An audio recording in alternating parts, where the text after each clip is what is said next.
Hi, this is Paz from Pictures, Noise and Words, and ever since I've been doing the ranking videos over the last 14 weeks or something like that, I've been going through my CD collection, and I've been trying to digging out all my CDs and going, oh God, I'd like to listen to that one for a long time, or wow, that was a good one there, or oh, maybe I should give a shout out to this one. So with that in mind, I thought, oh, I'll do a video at the end of my ranking series of 10 gems that I think are worth a bit of a shout out that come out of my collection. These are either bands that probably won't be on the channel or haven't been on the channel so far, or have been on the channel but have, in my opinion, released something really good in the past that it's I think it's worthy of mention. I think this is in absolutely no order whatsoever, and it might be just one single album or it might be just a band in general. And without further ado, I will start off with a band that's had about four or five albums out. I'll check out in a second. Sorry, this might I should have prepared this before I even started. Sorry about that. And give a bit more information, because this is a band. Just a general band. You should really check this band out. I think they're tremendous. Not really metal. 3 full albums and 2 EPs. And that band is Royal Thunder.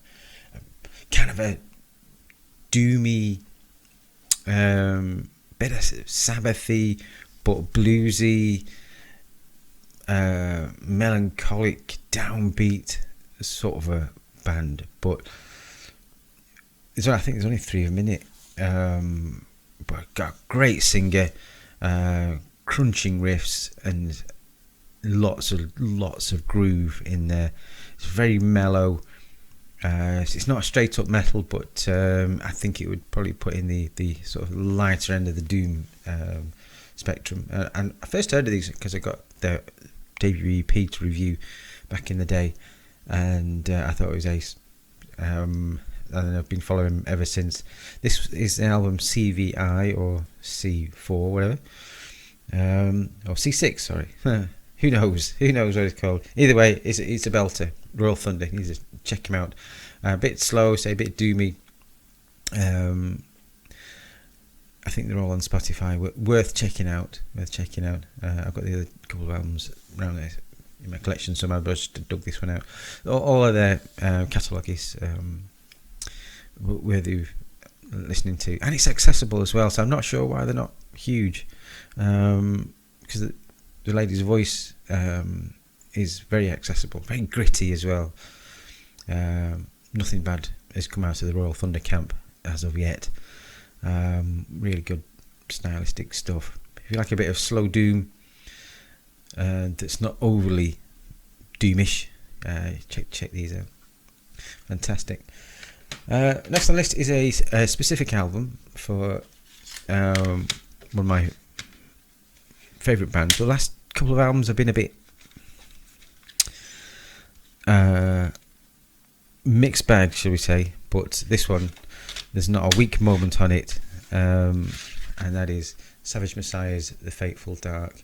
It's British thrash, but it's not super heavy. It's just thrashy, but on the lighter side of it. But it's got amazing tracks on it. Iconoclast, Minority of One, Cross of Babylon is probably the best thing they've done. Hellblazer, 0 Hour, Hammered Down, which I absolutely love that. Scavengers of Mercy, this The Cursed Earth. It's fantastic from start to finish. So the one after this is all a bit nice and a bit, I don't want to use the word commercial, but I think they went more of an accessible route, and for me just lost a little bit of the magic, whereas this was, I think this is their 3rd full length, not including the demo Spitting Venom, which was also really good. I think so far they've peaked on this. It's energetic, the riffs are stellar, guitar work is amazing, lots of solos and twin harmonies, which are all full of that sort of lovely goodness. Highly recommended if you like your modern day thrash, without it sounding too retro. Really picking up anything up to this, I think I recommend. But this one is a good starting point if you want to have a listen to them. Next, we are going back a bit to. I was disappointed in this because they played in Manchester back in 1991 when I was at college, and I didn't go, and I don't know why, and I've always regretted it. And that is Mindfunk by Mindfunk. Hopefully some of you remember this. I think they only did 3 albums. They turned more stoner doom after this, but this is straight up metal. I think they signed a few crappy deals and a few members changed between this one and the next one. This really is a quality piece of I'd say alternative metal, but it is still straight up metal. Sugar Rates for Sweet's really good. Ride and Drive, so much energy in that. Bring It On and Big House Burning. I remember seeing that on the telly. I thought, that is just slightly different. Full of energy, really full of fire and yeah. I have to put it on when I get Blood Runs Red. Every song in there I think is really good, and they do the sort of the slower ones that are really like Woke Up This Morning. It's slow and stomping and absolutely wonderful. Whether you're having a listen. So in 1991, I think the production still holds up because it's very clean. Whether you're having a listen to 1991, that long ago. So, I think Pat Dunbar is the singer. Great voice he had. Moving on, I think this next one's from 95. 95, yes. And this was a band that signed a few bad deals and were never the same after this, although they did some really good stuff after it, because you got one guy sold his idea and but they sort of went a bit lightweight as well, adding more acoustic influences, and that is Apes, Pigs and Spacemen. Specifically this album Transfusion. You can see that, not the greatest of covers, but it's an odd album. They managed to capture, for me anyway, of that very difficult thing where you got some amazing melodic melodies, coupled with some really heavy riffage and heavy production, and it works. Say on the next, especially the next album, Snapshot, there's more acoustic guitar, so didn't have that sort of metal edge that I personally like. This has it's full on metal, but so catchy, some great songs, and the singer Paul Myro, I think he writes all the stuff, has a full command of what he can do and harmonies, and he can't half write a hook. Wow, great place. Safety Net, Take Our Sorrow Swimming, and there's a video for Do I Need This on YouTube. Don't watch that because it's awful. Because I think it's been ripped from Headbangers Ball. It's all in mono. You can find this album on YouTube. If you want to, but if you listen to Do I Need This just in YouTube, the audio only, get the big guitars coming through. Try that if you like it. I think you're probably going to like the rest of it. Second half's probably stronger than the first half, but for me, not a weak moment on it. Great vocals, and all the songs are tied together with these little interludes that probably mean more to Paul Myro than they do to me, the listener. But worthy of a shout out. Paul Myro's still going. It does more acoustic stuff. I think Apes, Pigs and Spacemen, they did a third album, which I can't remember the name of, which is good. Then there's an album full of demos, which is also really good. But this was part of my 1995 soundtrack. I still play it today. I think it's really wonderful. Now, next one is a fairly new band, new album, about 4 or 5 years.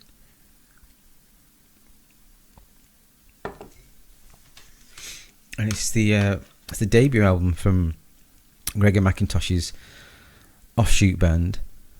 Oh, 2011. That's older than I thought. That's the Fragile King by Valenfire. So Gregor McIntosh created this as an offshoot from Paradise Lost, and it's really he does the vocals on it. I think he does lead guitar on it as well. Got some other new, but I think the Paradise Lost drummer at the time, I think he drums on this, and it is so heavy. It is old school death metal. The production on it is, you listen to it, it feels like your bowels about to drop. It gets you right in your gut. It's so well produced, so well performed, and the songs are great because it's got, I've said in my Paradise Lost one, I think Gregor McIntosh is a genius, and it spilled over into this Valenfire. Fantastic stuff. It's old school death metal, but it's so accessible because Gregor McIntosh writes super hooks and super melodies, like morose melodies, but they just stick with you. They've done 3 albums. Not sure if they're going to do any more. The second one is also really good. Third one, I've only spun it a couple of times, so I can't really comment on that. But this one, I played this a lot. Still play it actually. Great kind of cover out there. So if you want some old school death metal and you've not heard any Valenfire, I think you owe it to yourself to listen to it as fast as possible. Right, the next one. This might please Hedgy. Now, before you turn your nose up, this is from 1993, and this is a band rather than an actual album, and that is Freakin' Nature, and they're 2 albums. I think they've done an album of demos as well, but yeah, these are brilliant. It's the if you don't know, this is the band that Mike Tramp formed when he left White Lion, and for you all turn your nose up at that. This in particular, the debut album, just called Freakin' Nature. There it is. It's just great. It's just full of great songs, full of energy. Not particularly heavy, but it just has something. And so this one as well. I tell you what, I would put it in the same ballpark as the first Badlands album. It's sort of hard rock with a bluesy edge, but still has lots of guitar solos. And Mike Tramp sounds great on it, really does. I think White Lion was holding him back all these years because he feels sounds really at home here. Some Turn the Other Way, What Am I, Rescue Me, 92, Will Doesn't Mind, Love Was Free. I think you can, this one's I might be on Spotify. I think you can be on YouTube anyway. But worth a listen. It's not too heavy. If you like the sort of a J. Keeley Badlands type of bluesy hard rock, I think if you've not heard these, it might be worth giving them a spin. Highly recommended. Thoroughly enjoyed both of these, the debut in particular. Mike Tramp, flexing his musical chops. It was quite interesting actually. I was watching an interview from one of the guitarists from Warrant, because Warrant are just pegged now for coming up with Cherry Pie, but apparently they did all their best stuff after that. No one's heard of, but they got pegged as this sort of a hair metal band. But so many bands are more than what they get pegged as being, and I think Mike Tramp's probably in that category. Interestingly enough, I'll probably do another video of these, but make it sort of kind of new metal specific, because that happens. So many bands get lumped in that some really good stuff and some really good artists are in there. You just need to dig a little bit to find them. Anyway, next one. This really is left field. If you love your power metal, this is from 2005. You find the singer called Glenn Metal. That is Cryonic Temple, In Thy Power. If you want some kind of old school power metal, can't go wrong with this. In fact, they split up. I think the singer left for a bit, and then they went on hiatus. Now come back. I've not been overly enthused by their newer stuff, but the one before this, and specifically this one, I thought it was just great. So much fun to listen to. In Thy Power, Travellers in Time, Beast Slayer, and Wolf Cry, and my favourite, Shark Attack. This chorus goes, Shark Attack! I mean, how can you go wrong with that? With the final song of Eternal Flames of Metal. Absolutely fantastic. Tons of cheese. So well played. So well executed. If you want a bit of really well executed power metal, can't go wrong with Cryonic Temple, and a great name for your band. That I just don't have the courage to come up with something like that myself. Next on the list, what have we got here? An actual band, not necessarily a specific album, but probably one's better than the other. That's from, unfortunately they split up now, but these are worth tracking down if you can find them. I think one of them's on Spotify, and that's Triaxis from Cardiff. Some bit of Welsh metal. This album in particular, Rage and Retribution in particular. I remember seeing them supporting Queensryche. They supported Queensryche, then saw them supporting Demon. I think they supported Blaze Bailey as well. Up and around Manchester quite a lot. I was trying to make an effort to go and see him. Really, really good. Guitar player is really good.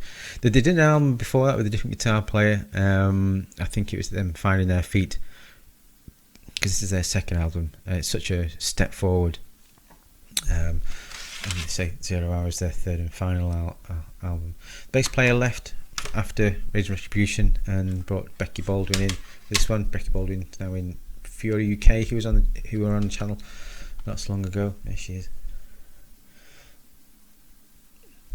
There. Oh, wrong one. And she's also in, if I can remember. I can't remember. It'll come back to me. The guitar player as well. He was amazing. He was snaffled by Power Quest as well, so I think he's doing really well there. Great player. Had that talent of, his solos were so easy to listen to, so melodic but very technical as well. Not an easy thing, but this guy had that talent in spades. But this one specifically, not a weak one, it's on here. And Shadows Creep's probably my favourite on here. Under Blood Red Sky is really good. Sand and Silver, really good. Black Trinity, I think they made a video of that. You can check that out on YouTube. Good vocal. Yeah, and it sounds $1 million as well, even though they've probably done it for about $2,000. This third one, I actually backed them on a crowdfunding campaign. I think they're trying to get a couple of grand. And it just shows you what you can do. A bit of application, bit of resource management.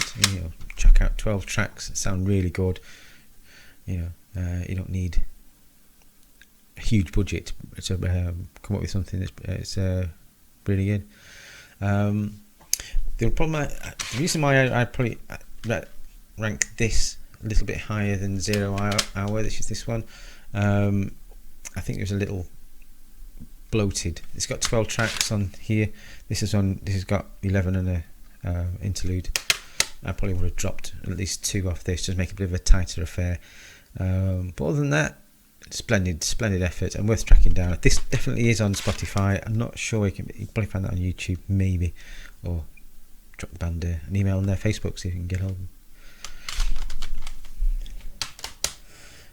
Right, number 9. Only got 2 left. This is a surprise. This was a Hedgy one. See, I'll only listen to this. This is Benedictine. Specifically this album, Uncreation. The band started off as I think it was a Dio tribute act. They started writing their own material, and you can tell it's just it's got Dio's influence all over it. In fact, this has got Heaven and Hell and the Mob Rules on it as covers. They sound great. Singer is really good as well. So much power in those lungs. Great guitar work, sounds really good. The production is really good as well. Uncreation, Benedictine, Number 4, Misogyny is really good. Them, Two Steps to the Sun. I play this a lot. Yeah, they've done about 3 more albums after this. Dare I say it, with diminishing returns. I don't know, seem to run out of steam and ideas for me anyway. I don't think what they've done has been anywhere as strong as this, and I thought this is really strong. Song on Valkyrie Rise, which is really good. Not sure if this is on Spotify. Don't know. Worth tracking down though. Just with the vocal performance. And lastly, I can't find the CD of it, but I remember. I think I must, as we're doing this later, I must give this lot a shout out. I've got to find my CD because I think it's about 3 times the price now I can get for it. It's quite rare. And that is Scenes from a Second Story by The God Machine. I remember buying this on a bit of a whim because I had it, what year was it? 93. I think I saw the review for it. Said, it was a bit prog metal, and I was all into Dream Theater at the time. So anything with the word prog in it, I was all over. I wouldn't say it was proggy at all, really. It's sort of alternative, bit metal. It's sort of somber, moody, not doomy at all. But it's slow, bit melancholic as well. There's some great songs in it. Dream Machine, Blind Man, I've Seen the Man, the Desert song's really good. Ego, 16-minute 7 piano song at the end. It's like 75 minutes of just pure sort of metallic, bit of atmosphere, somber, dark, heavy music. That's probably the better way of describing it. So yeah, there you go. The God Machine. I think they did another one after that, but which I never got. I don't think I could afford it at the time, so I never got it. But Scenes in the Second Story has always stuck with me, and I must find it. It must be somewhere. But worthy of listening if you want some dark. Say it's not really that metal, but it's dark and very moody, mood music, if there ever was one. Got some also rants as well, so some honourable mentions.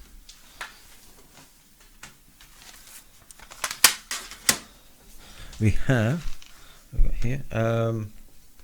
This is a band in general, but this is one of the first thing I heard of them. This is Falconer and Northwind. I got this to review, and it's just power metal with mixed with West End musical.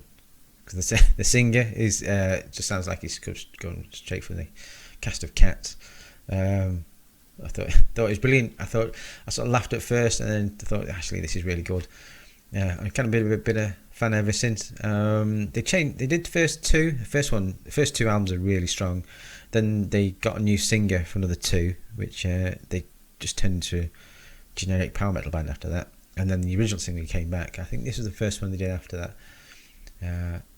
And I think the original singer is now, I think he's still with them. In fact, they actually disbanded, but I think only this year that they managed to get back together again, and I think they've got a new album coming out, or it might just have come out.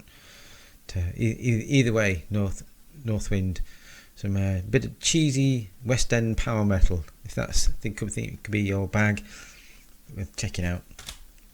I just want to give a shout out to Galactic Cowboys as well. If you haven't followed any of their stuff, especially these 2, which is Machine Fish, which is absolutely brilliant, and this one at the end of the day. I think they started off sounding a bit more like Anthrax, but turned into sort of a more metal version of King's X, and I do like King's X. But Machine Fish, especially 14 songs, are all really good, very, very melodic, but also has that sort of metallic edge, which I think really guess now it's something that I like. It hits my sweet spot really. Big riffs, big metallic riffs with lots of melody, and these had it in have it in spades. The one after this, I think was that great, but these two, I think, worthy of investigation. Quick shout out to John Levy's Payne as well. If you're missing Savatage, you've not heard of John Levy's Payne stuff. Basically, it's just more Savatage in classic vein, probably more akin to Dr. Butcher actually. So if Dr. Butcher had carried on, it probably wouldn't sound a million miles away from John Levy's Payne. This is probably my pick out of the 4 albums they've done, Maniacal Renderings. But the one before it as well, I think it's really good, Taj Mahal. If you want some John Levy sounding at his at his best, pick up that one. Let's get that one. And last but no means least, I don't know if anybody remembers DAD or Disneyland After Dark. He had that big hit in late 80s, I think, Sleep in My Day Way. I thought that was ace, that. And then I got this on a whim, and I'm quite glad I did. It's called Help Yourself Fish. Not sure what year it was. Must have been in the 90s. But it's really good. It's slightly different to anything they've done before. It's more fatty guitar sound, but still has the riffs and the hooks and great vocal, and it's all great from start to finish. So not particularly heavy. It's more akin to hard rock than metal, but it still has enough in the guitars to keep an old duffer like me interested. So I think that's your bag. Check that out. I've checked out some of the later stuff after this, and they've gone back to more lighter stuff, but they hit a sweet spot for me for this one. So that's why it's here. Cool. There you go. Oh, that wasn't too bad. Too much. I'm hoping to do another video, which is as I was going through, I thought, oh, that's a good one, and I found that a bunch of albums were all compressed as like kind of new metal-y stuff, so I might do one about new metal as well. Anyway, I'm off to drink my tea. See you soon.